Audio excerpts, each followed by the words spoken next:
In today's video, I'm going to teach you how to transfer ownership of a workspace in Smartsheet.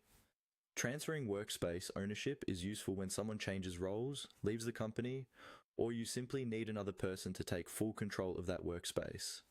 I'll walk you through the process step by step so you can follow along in your own Smartsheet account.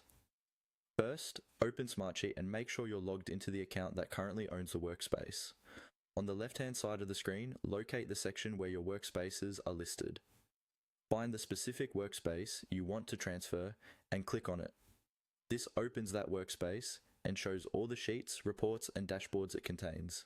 It's important to double check here that you're in the correct workspace because you're about to give someone else full control of it.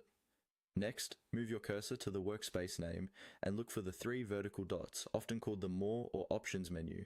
Click on these three dots. This menu gives you several options related to managing the workspace. From this list, you're going to choose the Share option. Go ahead and click on Share. A sharing window will appear. This is where you manage who has access to the workspace and what level of permission they have. In the field that allows you to invite new people, type in the email address of the person you want to make the new owner. Make sure you enter their email correctly because this is who will receive access to the workspace. Once you've entered the email address, you'll see a permission drop-down next to their name. By default, this might be set to something like Editor. Click on that drop-down. You'll see different permission levels such as Viewer, Editor, and Admin. First, you'll select Admin to give them full administrative rights to the workspace. Admin permissions allow them to manage sharing, structure, and other key settings.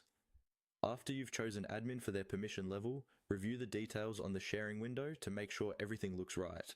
Then click on the Share button to apply these changes.